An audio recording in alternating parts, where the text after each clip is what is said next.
The windmill collapsed. My heart stopped. I watched as the wooden blades, which I had spent months crafting, lay scattered across the dusty ground.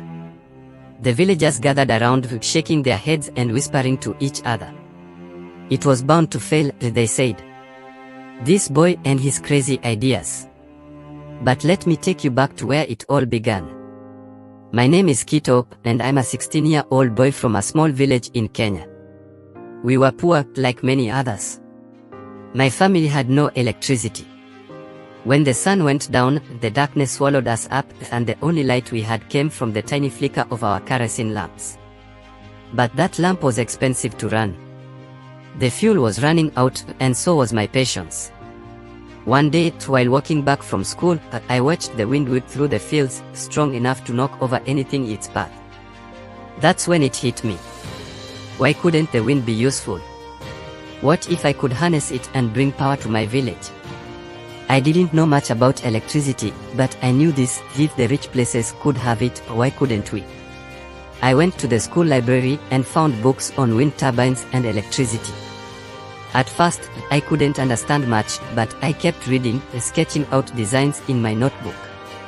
I figured if I could build a windmill, it could spin and generate electricity for us. I didn't have fancy tools or expensive parts, but I had my hands and a dream. So, I started small.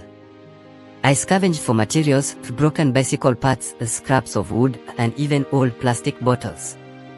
Every day after school, I'd tinker away, putting pieces together and testing them. The kids in the village would laugh when they saw me. They'd call me Crazy Kito or ask if I was building a giant toy. It hurt, but I pushed on. I knew they didn't see what I saw. They didn't understand.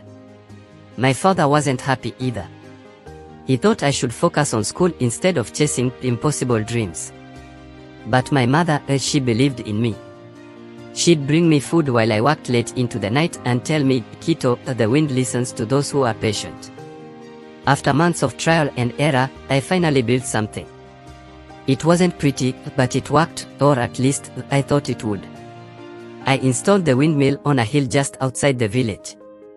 The wind began to turn the blades, and for the first time in my life, I saw hope spinning along with them. Then, disaster struck.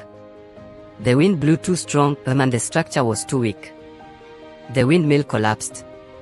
I sat down in the dust, my hands trembling. All that work, all those hours, it was gone in a second. Some villagers came over to offer their pity, but most just looked on, shaking their heads. But I wasn't done. I wasn't going to give up just because I failed once. In fact, that failure taught me what I needed to do differently. I rebuilt the windmill, this time stronger. I used thicker wood and reinforced the blades.